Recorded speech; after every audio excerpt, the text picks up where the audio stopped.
किसने सोचा था कि अनंतनाग राजौरी पुंछ की लोकसभा सीट इतनी अहम हो जाएगी, इतनी इम्पॉर्टेंट हो जाएगी कि पार्टियां तजब्जुब का शिकार होंगी कि हम किसको मैदान में उतारें, किसको मैदान में ना उतारें। और वो पार्टी, जिस पार्टी ने खुद बार बार ये कहा कि वो पहाड़ी कबीला के लोगों को एसटी देगी और बाद में एसटी दिया भी, और जिस पार्टी के साथ एसटी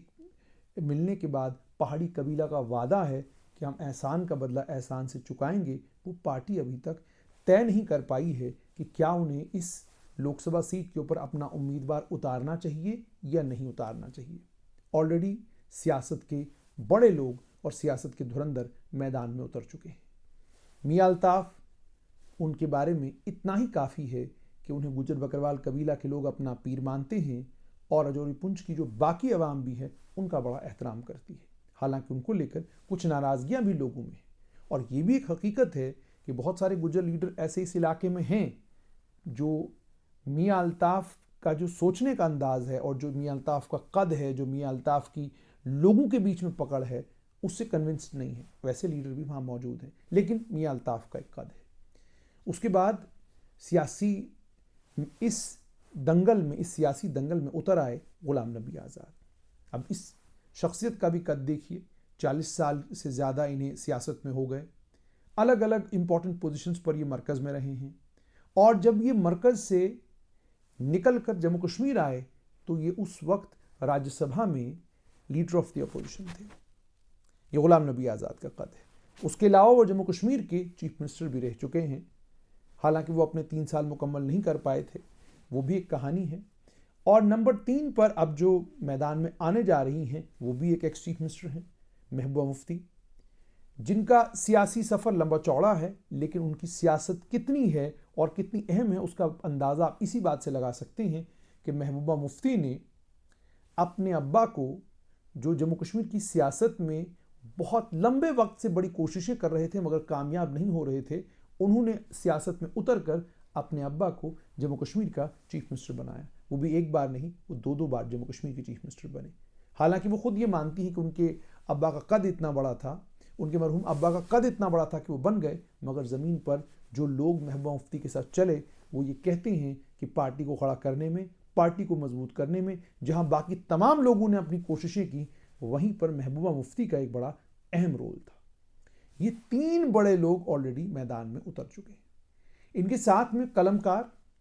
और एमएलसी रहे जफर इकबाल मनहास जम्मू कश्मीर अपनी पार्टी से, वो भी मैदान में उतर आए हैं। हालांकि पहले खबर ये थी कि जुल्फ़िकार चौधरी, जो पीडीपी की हुकूमत में मिनिस्टर भी रहे और बाद में अब जम्मू कश्मीर अपनी पार्टी में एक इंपॉर्टेंट ओहदे पर भी हैं और राजौरी पुंछ के इलाके में एक ताकतवर लीडर भी माने जाते हैं, वो उनके बारे में चीमा गोइयाँ थी कि शायद वो मैदान में आएंगे, लेकिन वो मैदान में नहीं उतरे। जब पीर का ऐलान हुआ तो उन्होंने कहा कि हम इस मैदान में अब नहीं उतर सकते क्योंकि हालात हमारे लिए साजगार नहीं है। लेकिन एक पार्टी, जिस पार्टी ने पहाड़ी कबीला के लोगों को एसटी दिया, जिस पार्टी ने इस राजौरी पुंछ के इलाके में जितना भी वोटर है, 8 लाख के करीब करीब वोटर है, शायद ही उनमें से कोई एक शख्स होगा जिसको रिजर्वेशन का, जिसके घर को, जिसके ख़ानदान को, जिनके बच्चों को रिजर्वेशन का फ़ायदा नहीं होगा। 10% गुजर बकरवाल कबीला के पास ऑलरेडी रिजर्वेशन था और अब 10% बाकी बचा हुआ 10% जो है वो पूरे जितने भी राजौरी पुंछ में रहने वाले लोग हैं उन तमाम को 10% इस खाते में मिला है कि वो पहाड़ी कबीला के लोग हैं। और उसके बाद पहाड़ी कबीला से ताल्लुक़ रखने वाले बड़े लीडर, जिन्होंने खुद अलग अलग स्टेजों से ये कहा कि हमने कभी ज़िंदगी में नहीं सोचा था कि हम बीजेपी के वोटर बनेंगे या बीजेपी के मद्दाह बनेंगे, लेकिन बीजेपी ने जब हमें ये कहा कि हम आपको पहाड़ी देंगे, हमने कहा कि हम आपके साथ हैं। उसमें बड़े लीडरों में सैयद मुश्ताक बुखारी हैं, नेशनल कॉन्फ्रेंस के ताकतवर लीडर। सुरनकोट का एक बहुत बड़ा नाम सैयद मुश्ताक बुखारी ने भी अपनी पार्टी छोड़ी, नेशनल कॉन्फ्रेंस छोड़ी और वो भी भारतीय जनता बीजेपी के साथ खड़े हो गए। उसके अलावा Syed Rafiq Shah Jammu Kashmir national panthers party में ताउम्र रहे, फिर थोड़ी देर के लिए नेशनल कॉन्फ्रेंस में रहे और उसके बाद वो भी बीजेपी में आ गए।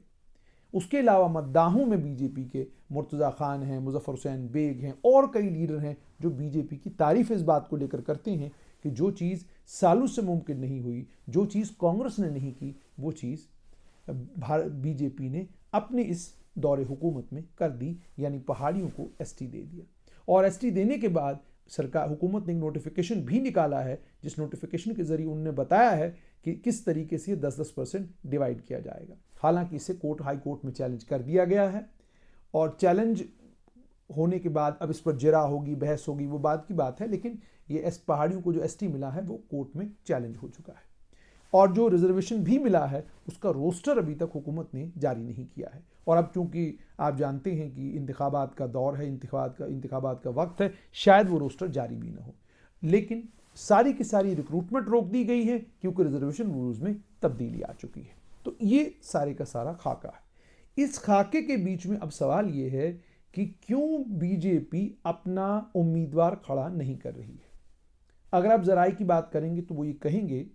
कि बीजेपी के बड़े लीडर जो वादी में आज के दिन मौजूद हैं, उन्होंने एक मीटिंग की, जिस मीटिंग में उन्होंने ये तय किया कि हम गुलाम नबी आज़ाद की मदद जो है वो खुद भी करेंगे, और जम्मू कश्मीर अपनी पार्टी और जो बाकी हम ख्याल पार्टियां हैं उनके साथ मिलकर कोशिश करेंगे कि हम गुलाम नबी आज़ाद को इस सीट पर कामयाब बनाएं।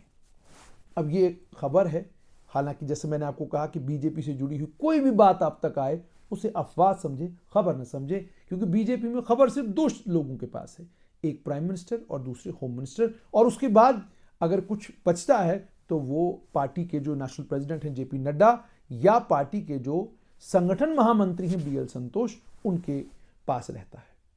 अब इस सूरत हाल में जहां एक धड़ा पार्टी का ये कहता है कि गुलाम नबी आज़ाद ठीक हैं, वहीं पर एक बड़ी तादाद पहाड़ी लीडरों की, और वो तमाम लीडर जो पहाड़ी कबीला के इस भारतीय जनता पार्टी में आए हैं, जिसमें इकबाल मलिक हैं, चौधरी तालब हुसैन हैं, हालांकि गुजर कबीला के लीडर हैं, लेकिन पहाड़ियों को के एसटी की उन्होंने कभी मुखालफत भी नहीं की। सैयद मुश्ताक बुखारी हैं और कई लीडर हैं। इन लीडरों ने, हालांकि इन लीडरों में से किसी ने पब्लिक प्लेटफॉर्म पर कोई बात नहीं कही, लेकिन बावसूख जराए से ये पता चला है कि इन लीडरों ने अपनी पार्टी लीडरशिप को ये बात बावर कराई है कि अगर आपने अपना कैंडिडेट खड़ा नहीं किया तो फिर पहाड़ियों को कन्विंस करना कि आप किसी तीसरे शख्स को वोट दें हमारे लिए मुश्किल होगा।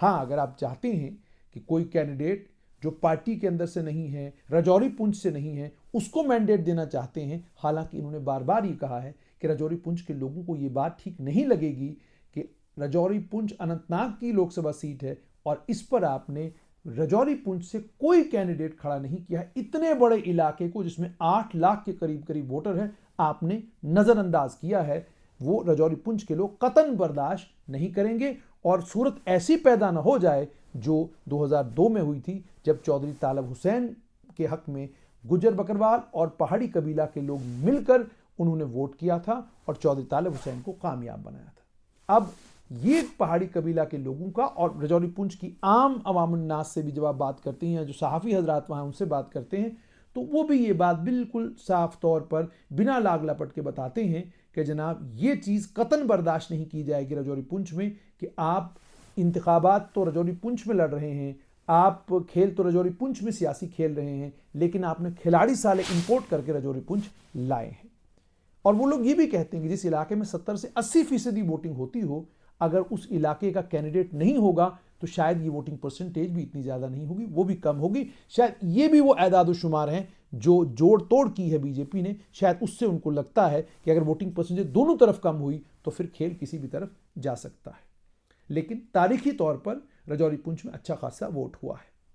अब ये सूरत हाल है, यानी पार्टी के जो पहाड़ी कबीला के गुजर बकरवाल कबीले का लीडर है, उन्होंने बिल्कुल साफ कर दिया है कि आप या तो हमें हमारा कैंडिडेट राजौरी पुंछ का दे दें, अगर आप ऐसा नहीं कर सकते हैं तो जिसे आपने सपोर्ट करना है, जिसकी आपने मदद करनी है, उसे कहें कि आप पार्टी में आ जाएं और लड़ने इंतखाबात, हम आपकी पूरी मदद करेंगे। ये दूसरा, ये भी कुछ लीडरों से मेरी बात हुई जिन्होंने ये कहा कि अगर बीजेपी अपना कैंडिडेट नहीं उतारती और हमें मजबूर करती है कि हम किसी ऐसे कैंडिडेट की मदद करें जिसने पहाड़ियों के कॉज के खिलाफ किसी वक्त बात की है, तो फिर हमारे लिए मुश्किल हो जाएगा, फिर हमारे लिए मुश्किल होगा। और फिर इस बात का ख्याल करते हुए कि जो भी नतीजा इन लोकसभा के इंतखाबात में निकलता है उसका असर असेंबली इंतखाबात पर पड़ेगा, हमारी मजबूरी होगी कि हमें पार्टी को खैराबाद कहना होगा। हम पार्टी छोड़कर किसी ऐसी पार्टी में चले जाएंगे जहां हमको इस बात का यकीन हो जाएगा कि इस पार्टी में हमारा मुस्तकबिल जो है वो महफूज है। इनमें से कई लीडरों ने ये बात भी कही कि हमने ओहदे पार्टी में नहीं मांगे, हमने किसी पोजीशन के मुतवल्ली हम पार्टी में नहीं थे, हमने नहीं कहा आप हमको ये ओहदा दे दें, ये पोजीशन दे दें, ऐसी कोई ख्वाहिश हम लोगों ने नहीं की। पार्टी ने जो हमको काम सौंपा हमने वो काम किया।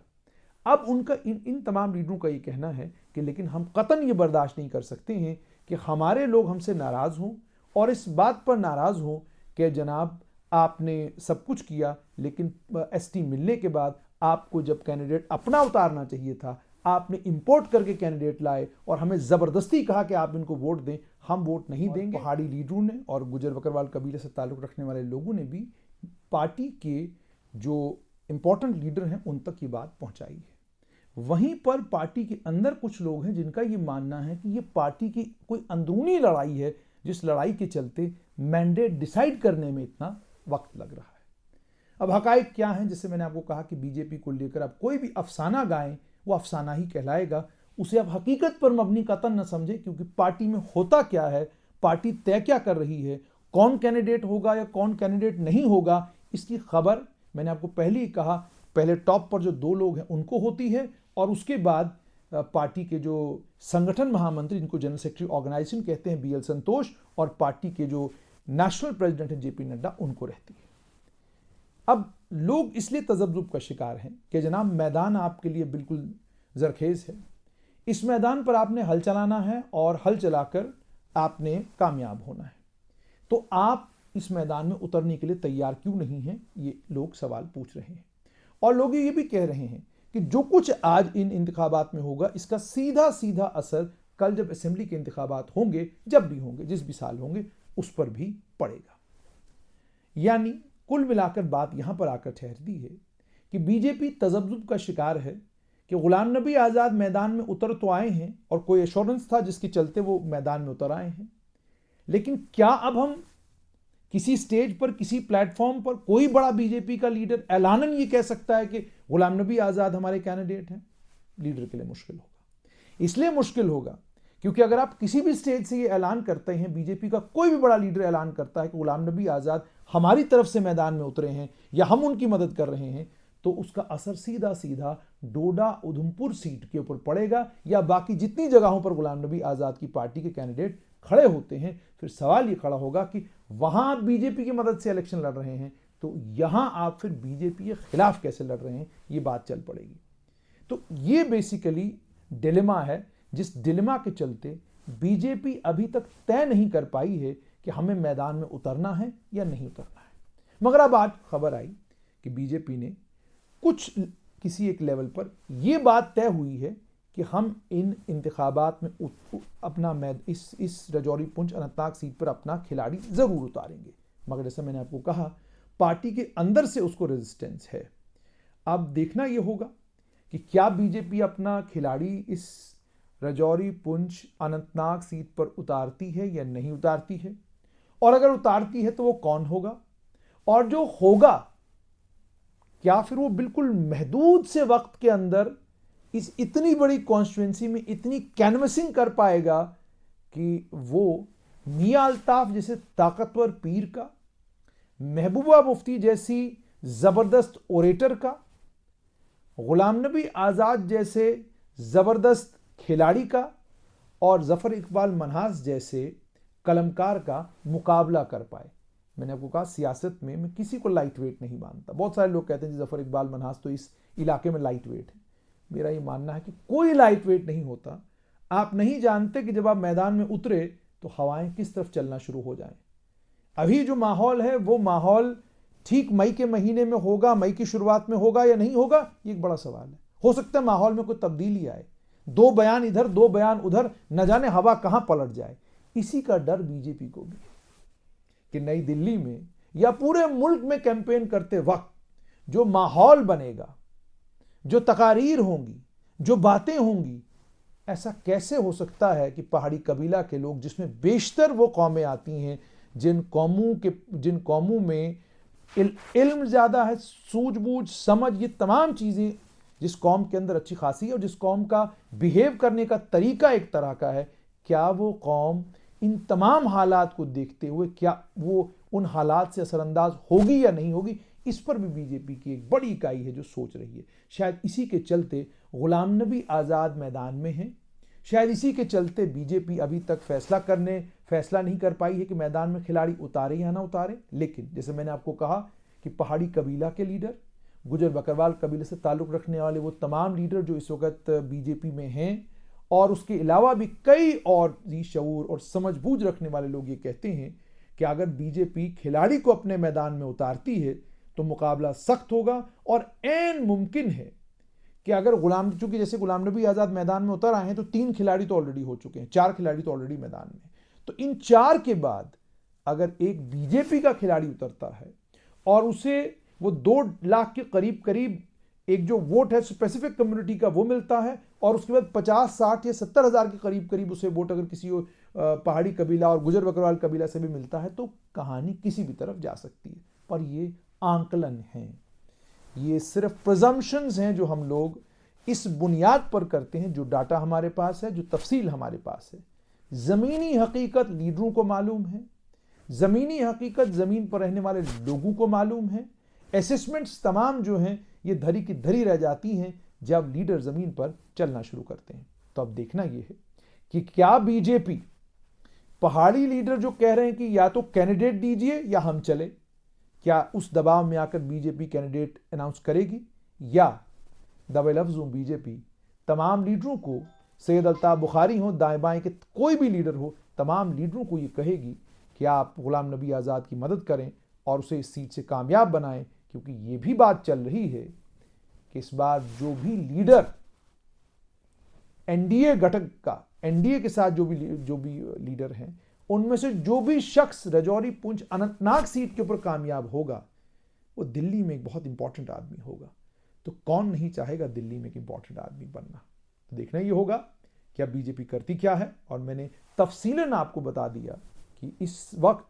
इस पूरे खेल में क्या कुछ चल रहा है। हालांकि आज खबर भी आई कि कुछ तरन चुग, सैयद अल्ताफ़ बुखारी और सज्जाद लोन कहीं मिले, उनकी मुलाकात हुई। मैंने कोशिश की कि मैं लीडरों से बात करूं, और जो उनके रुफ़का से और उनके साथ चलने वाले लोगों से बात हुई तो उन्होंने कहा कि जनाब ऐसी कोई बात नहीं है। अक्सर सियासत में लोग जब मिलते हैं कहीं पर, कोई कॉफ़ी का कप, कोई चाय का कप, या कहीं गोश्ताबा साथ खा लें या कहीं इफ्तार साथ कर लें, और उसके बाद आप अपनी आंखों से देख भी लें, तो तब भी वो कहते हैं कि ना मुलाकात नहीं हुई थी, वो तो फ़ोन पे बात हुई थी। तो अगर ये मुलाकात भी हुई है तो मैंने ऑलरेडी आपको बता दिया है कि इस मुलाकात के पीछे की कहानी मैंने सारी आपको सुना दी है।